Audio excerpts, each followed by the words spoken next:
معلوم ہوتا ہے یہ حیات وجہ بن سکتی نہیں۔ میں بتاتا ہوں وجہ کیا ہے۔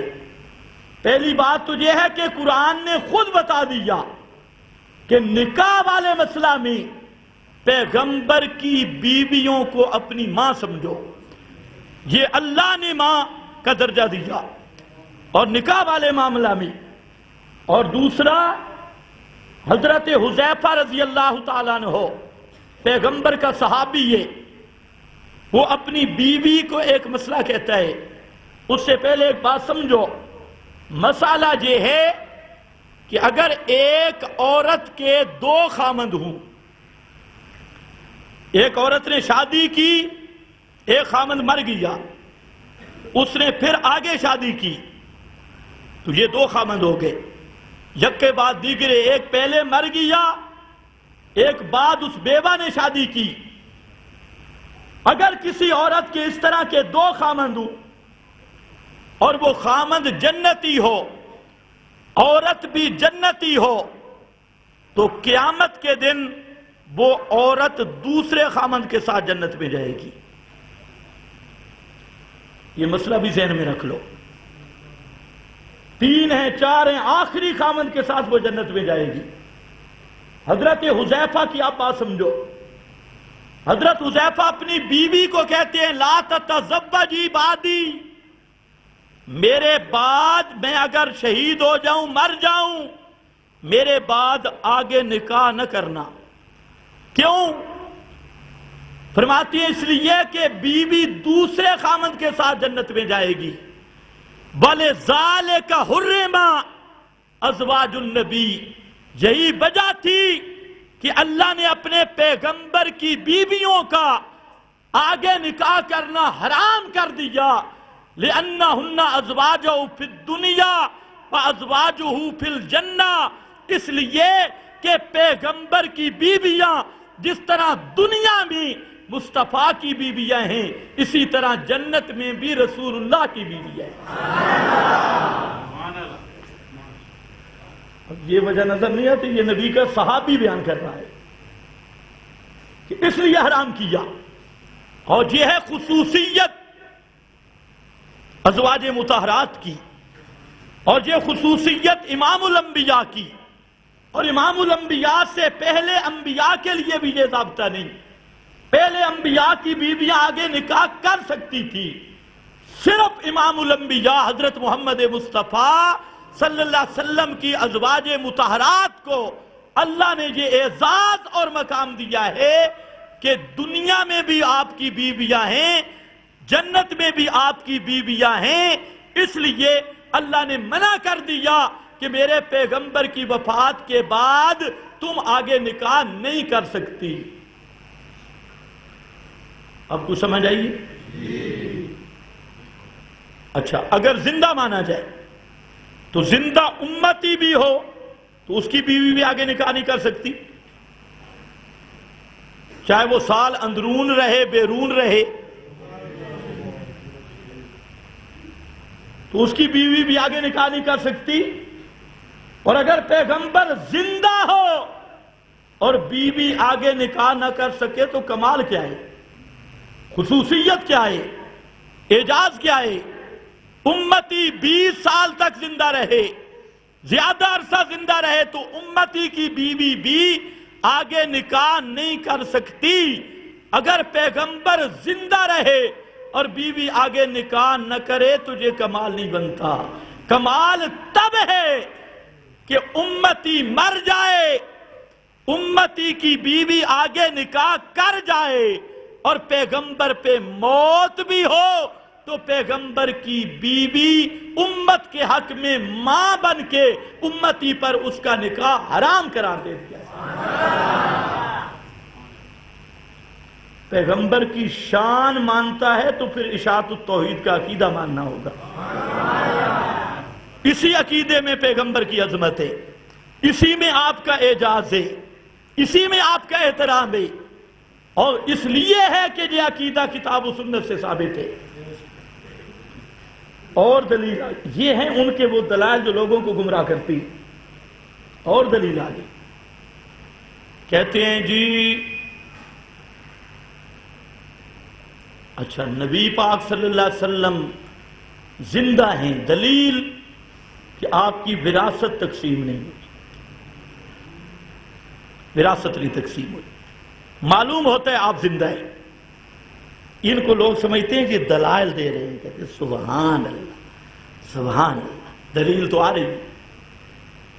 دو طبقے ہیں جو کہتے ہیں وراثت تقسیم نہیں ہوئی، ایک رافضی اور دوسرا یہ للڑ، ایک پلیٹ فارم پہ ہی وہ بھی کہتے ہیں وراثت تقسیم نہیں ہوئی، یہ بھی کہتے ہیں وراثت تقسیم نہیں ہوئی۔ اب ان سے پوچھو وراثت کیوں نہیں تقسیم ہوئی؟ وہ کہتے ہیں صحابہ نے غصب کر لی، معاذ اللہ، صحابہ نے غصب کر لی۔ ہر کہیں موضوع مشکل تو نہیں بن گئی؟ آپ کو تو مشکل نہیں لگنا چاہیے، رسمی تقریریں آپ سن سن کر تھک گئے ہو، اب کچھ اوپر جہاں اور بھی ہے۔ تو رافضی کہتا ہے وراثت تقسیم نہیں ہوئی، وجہ صحابہ نے غصب کی، معاذ اللہ۔ اور للڑ کہتا ہے وراثت تقسیم نہیں ہوئی، وجہ نبی زندہ ہے، نبی زندہ ہے۔ میں نے کہا اس کا مطلب یہ ہوا کہ اس موقع پہ رافضی اور للڑ متفق ہیں کہ پیغمبر کی مالی وراثت ہوتی ہے، اس پہ متفق ہیں۔ جو رافضیوں کا نظریہ وہی للڑ کا، ہم کہتے ہیں پیغمبر کی جو وراثت ہے خدا کی قسم وہ تقسیم ہوئی۔ رافضی بھی جھوٹ بولتا ہے، للڑ بھی جھوٹ بولتا ہے۔ وراثت بنتا ہے ترکہ، وراثت کے حصے کس میں لگتی ہے؟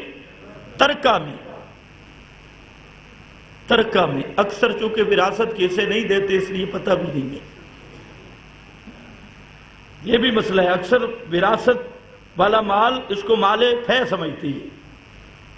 یاد رکھ لو یہ آگ کا ٹکڑا ہے، آگ کا، کھا جاؤ، بہنوں کے حق، بیٹیوں کے حق خوب کھاتی ہیں، بڑے بڑے مباحث وہ بھی کھا جاتی ہے، لیکن یہ دنیا تو چند دن کی ہے، یہ گزر جائے گی۔ بہن کا حق کھانے والا، بیٹی کا حق کھانے والا ظالم خونخوار، یہ اپنے لیے جہنم الاٹ کرا رہا ہے۔ اور یہ معمولی مسئلہ نہیں، 1 فٹ زمین کی غلط تقسیم قیامت تک کے لیے، اللہ کے رسول نے فرمایا قیامت کے دن اللہ 7 زمینیں اس کی گردن میں ڈال دے گا۔ تو گردن کتنی بڑی ہوگی؟ 7 زمینیں۔ اور فرمایا گا ذرا چکھنا مزہ، تجھے بڑا شوق تھا زمینیں دبانے کا۔ اس کو معمولی مسئلہ مت سمجھو، نسلاً بعد نسلاً حرام چلتا ہے۔ وراثت کے مسئلے یہ تو لوگوں کو پتہ ہی نہیں ہے۔ باپ مرنے سے پہلے وصیت کر جاتا ہے کہ بیٹیاں محروم اور بیٹوں کے حصے۔ اس ظالم باپ کو پتہ ہی نہیں کہ بیٹے تو تیرے مرنے کے منتظر ہے، اگر کل دعا کرے گی تو وہ بیٹی بیچاری کرے گی، اس بیٹے نے نہیں کرنی۔ لیکن یہ جب ظلم کر کے جاتا ہے، یہ مر رہا ہے، مرتے وقت بھی خدا کا خوف نہیں۔ یا کئی لوگ بہانے بناتی، 40 سال ہو گیا، گھر بیٹیاں بیٹھی ہے، بہنیں بیٹھی ہے، اور یہ بے غیرت آگے شادی نہیں کرا رہا۔ کیوں؟ میری زمین ہے، جائیداد ہے، اگر میں نے آگے شادی کرائی کوئی حصے دار نہ بن جائے اور دوسرا کوئی حصے دار نہ بن جائے۔ اس فخر کو 40 سال اس کو گھر میں ختم کر دیا، تباہ کیا، اس کی زندگی تباہ کی، بہن کی، بیٹی کی۔ اور کئی یہ رواج ہے کہ ایک عورت کہیں کسی گھر میں آ گئی، اس کا خامند مر گیا، اب وہاں خاندانی پابندی ہے کہ اس گھر سے نکل نہیں سکتی، اس کا دل ہو نہ ہو خامند کے بھائی سے نکاح کرنا ہے، فلانے سے نکاح کرنا ہے۔ یہ سب اہل کفر کی رسمیں ہیں، جاہلیت کی رسمیں ہیں۔ اگر خامند مر گیا عورت خود مختار ہے، عدت وہاں گزارے گی، اس کے بعد تم اسے مجبور نہیں کر سکتے کہ اسی گھر میں رہے یا خامند کے بھائی سے نکاح کرے یا فلاں سے نکاح کرے۔ یہ سب اہل جہلیت کی رسمی ہیں۔ اسی طریقہ سے وراثت کے حصے دبا لینا یہ مشرکین مکہ کا جرم تھا، وہ بیٹیوں کو محروم کرتے۔ آج کلمہ پڑھنے والا اور اچھا بھلا مواحد اس کو بھی خیال نہیں، اور بہانے بنا بنا کر معاملات میں بالکل زیرو، سال اندرون سال بیرون لگانے والے کے گھر بیوی پردہ نہیں کرتی۔ لکھ لعنت ہے تیرے سال باہر جانے اور سال واپس اندر لگانے پر، تیرے گھر میں شریعت نافذ نہیں ہوئی اور تو انگلینڈ کے چکر لگا رہا ہے کلمے کی دعوت، اور بیوی کو بھی پردہ نہیں کروا سکا۔ خیر دعا کرو ہمارا معاشرے پہ اللہ رحم کرے۔ اب جو بے حیا آ رہا ہے اور دعائیں مانگو، پوری یہودیت اب کٹھی ہونے والی ہے، عریانی، فحاشی، اور جو سارے پہلے کچھ ننگے ہوتے تھے اب سارے ننگے کٹھے ہو گئے، سب آ رہے ہیں۔ اللہ ان کو ہدایت دے یا اللہ اپنے خاص طاقت سے ان کو تباہ کرے۔ یہ دین دشمن، ملک دشمن، سارے کٹھے۔ خیر بہرحال وہ واپس آ جاؤ۔ کہتے ہیں وراثت تقسیم نہیں ہوئی، وراثت کیسے دو گے یا نہیں؟ جی سوچ لو، سوچ لو۔ اسی میں خیر ہے جس کا اللہ رسول نے حکم دیا ہے، اسی چیز میں خیر ہے۔ تمہیں لگتا ہے میرا پیسہ جا رہا ہے، قرآن کہتا ہے جو میرے رستے پہ جا رہا ہے وہ آ رہا ہے، وہ بڑھ رہا ہے۔ جب اللہ کے راستے پہ دو گے نا، اللہ کے حکم کے مطابق، بظاہر زمین جائے گی، جائیداد جائے گی، لیکن اللہ کی طرف سے برکت بھی تو آئے گی، رحمت بھی آئے گی۔ اور تم دبا کے بیٹھے ہو مربوں کے مربے، اور لگ کہاں رہے ہیں؟ وکیلوں کے پاس، عدالتوں میں، ایکسیڈنٹوں میں، ڈاکٹروں کے پاس۔ آپ نے کبھی دیکھا ہے جو غریب آدمی ہے نا یہ کم ہسپتال جاتا ہے، اور جس کے پاس پیسہ زیادہ ہے زیادہ بھی جاتا ہے، اور ٹیکے وہ جو لگواتا ہے اس کی قیمت بھی معلوم کرو۔ اور یہ بیچارہ غریب ڈسپرین کی گولی لے، پیناڈال کھا کر یہ پھر کام پہ ہے، اور وہ جو بڑی سرکار ہے سارے ڈاکٹروں کو وہ کھلا رہا ہے۔ آخر وجہ کیا ہے؟ اس لیے کہ اس کا مال حرام ہے، اس نے غریبوں کا حق مارا ہوا ہے، شریعت کی خلاف ورزی کی ہوئی ہے، اور اتنا بدھو ہے کہ اسے سمجھ بھی نہیں آ رہی۔ اس لیے اللہ کے حکم کے مطابق لگاؤ گے تو تمہارا مال حرام جگہ پہ خرچ ہونے سے بچ جائے گا، فضولیات سے بچ۔ تم یہ سمجھتے ہو کہ دن کا 1000 روپیہ کما لیا، کبھی یہ بھی سوچا ہے کہ لگا کہاں ہے؟ ایک آدمی 1,00,000 روپیہ دن کماتا ہے، ایک 500 روپیہ کماتا ہے۔ 500 والا بالکل صحت مند ہے، کھاتا پیتا اٹھتا بیٹھتا کام کرتا ہے، اور 1,00,000 روپے والا بیڈ پہ پڑا ہے، لڑائیوں پہ لگا رہا ہے۔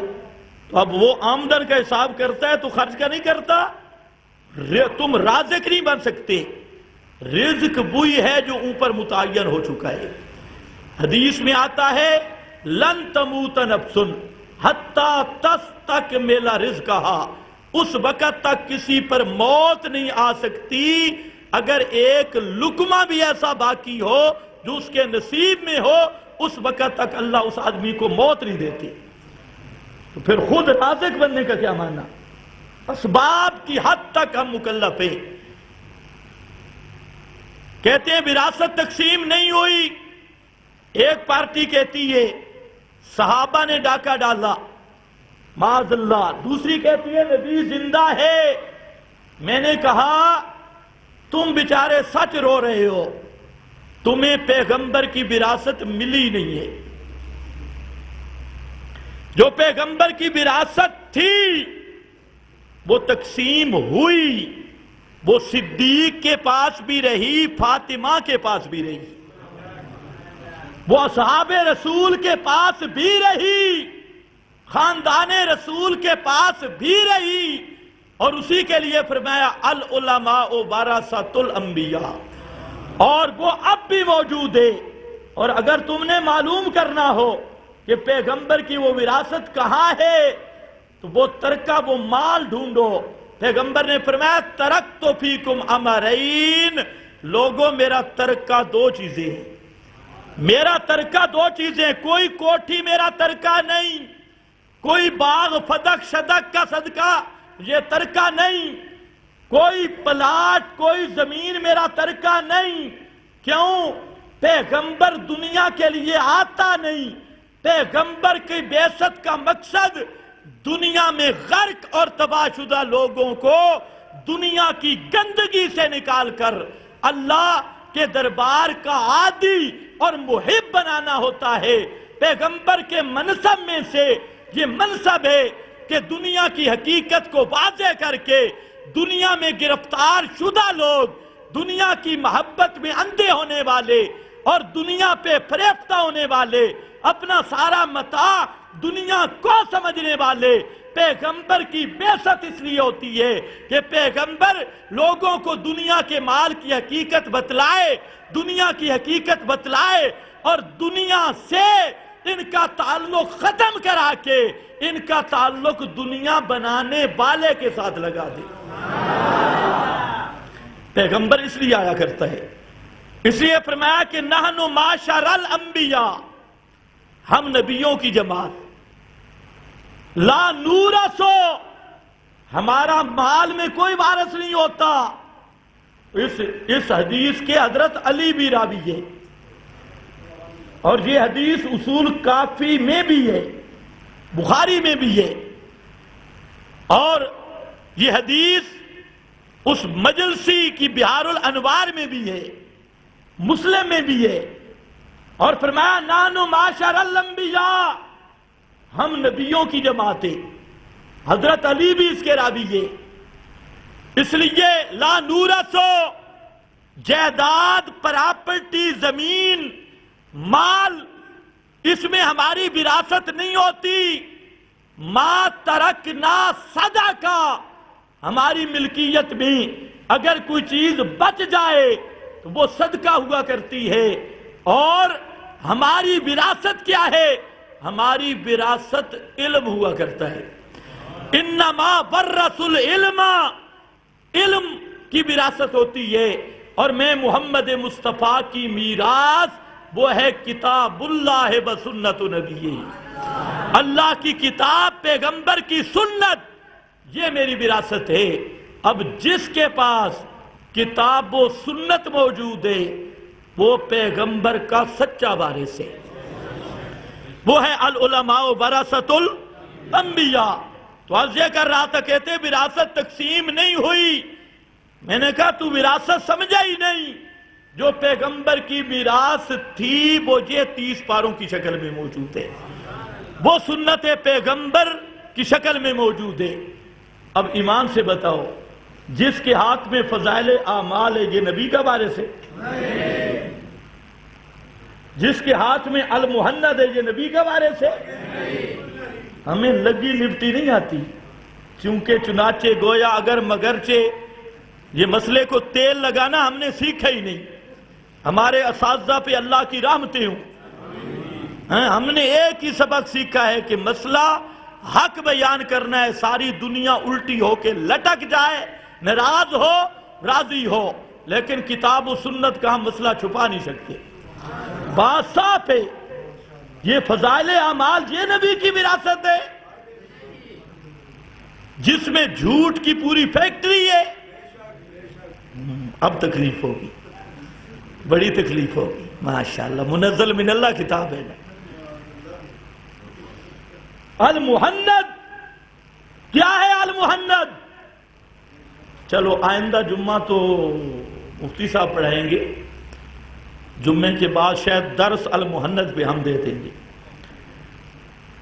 ہاں یہ بھی درمیان میں بات آ گئی رہ نہ جائے، آئندہ جمعہ انشاءاللہ ہماری جماعت کے بہت بڑے خطیب اور ترجمان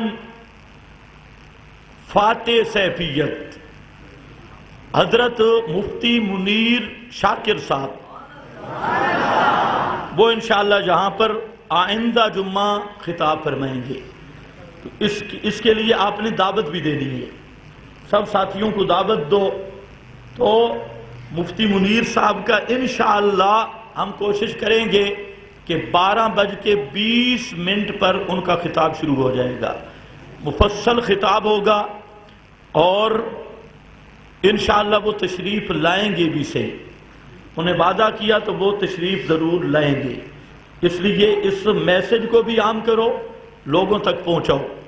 تو آپ سنیں گے، کچھ ساتھیوں نے سنا ہے، کچھ نے نہیں سنا، جنہوں نے نہیں سنا وہ بھی سن لیں گے۔ مفتی صاحب کو اللہ تعالیٰ نے خطابت کا ایک بہت بڑا ملکہ عطا کیا ہے، اور ہماری ان کے ساتھ دوستی اس لیے ہے کہ وہ بہادر آدمی ہے، صحیح بہادر آدمی ہے، بزدل مولویوں سے ہماری دوستی ہے ہی نہیں، لگ ہی نہیں سکتی، تو وہ بندہ خود بہادر ہے۔ یہ پیر سیف الرحمان سیفی جیسا دجال، اس کو اس نے صحیح ناکوں چنے چبوائے، اور وہاں سے پورا ایریا چھوڑ کے بھاگی۔ اب یہ ٹوکرے والی سرکاریں کبھی ادھر پھرتی ہیں کبھی ادھر پھرتی ہے، تو خیر، تو یہ ان کا ایک اللہ نے ان سے یہ کام لیا ہے، اور یہ بہت بڑا کام ہے، معمولی کام نہیں، ایک بہت بڑے فتنے کے خلاف اللہ نے ان سے کام لیا، اور ہماری محبت کی وجہ بھی یہی ہے کہ انہوں نے شجاعت اور بہادری کے ساتھ اس فتنے کا مقابلہ کیا۔ اللہ ہمیں بھی فتنوں کے مقابل ڈٹ سکنے کا حوصلہ عطا فرمائے۔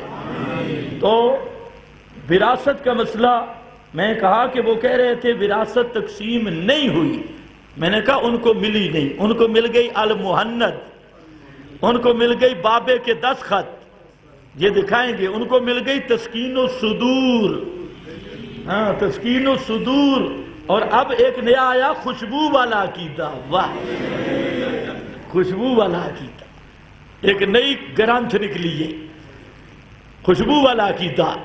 اور خوشبو والا عقیدہ بھی نبی کی وراثت نہیں، المحند ہو نبی کی وراثت نہیں، فضائل اعمال ہو نبی کی دعوت اور وراثت نہیں، پیغمبر کی خالص وراثت۔ ترکت فیکم امرین اولہما کتاب اللہ و سنت نبیہ۔ مولوی بیچارہ ڈرتے ہیں، مولوی کہتے ہیں اگر یہ ریبنڈیوں کو چھیڑا نا، یہ جو بے ایمانی کرتے رہے ان کو کچھ نہ کہو، ان ریبنڈیوں کو اگر چھیڑا تو چندے بند ہو جائیں گے، کیونکہ معیشت پر یہ قابض ہیں علماء مدینہ کی طرح، علماء بنی قریظہ کی طرح، تو چندے، یہ مولوی خدا کی قسم اندر سے مولوی بھی تنگ ہے، لیکن ڈرتا اسی لیے ہے کہ کبھی ان کو ایک تو یہ پراپاگنڈا میں اتنے ماہر ہے نا، جھوٹ بولنے میں رائے سے پیچھے، بس چھوٹی سی بات ہوگی اتنی بڑھائیں گے، اور ماشاءاللہ ISI اتنی تیز نہیں جتنی یہ شیطانی ISI اتنی تیز ہے۔ تو خیر بہرحال ہم تو خیر خائی کی نسبت سے کہتے ہیں کہ یہ ریبنڈ کا راستہ یہ نجات والا راستہ نہیں ہے، نجات والا راستہ ہے کتاب و سنت کا، پیغمبر کی دعوت والا راستہ یہ نجات والا راستہ ہے۔ مسئلہ بالکل صاف ہے، فضائل اعمال نہ خدا کی کتاب ہے نہ منزل من اللہ ہے، اس میں بہت سارے جھوٹ بھی ہیں، جھوٹی حکایتیں بھی ہیں، جھوٹی روایتیں بھی ہیں، اس لیے نہ وہ اس سے ایمان بن سکتا ہے نہ وہ ایمان کو باقی رکھ سکتی ہے۔ اس پہ اگر پوری فضائل اعمال پر ایمان ہو تو وہ ایمان ہی نہیں کہلاتا۔ وآخر دعوانا الحمدللہ۔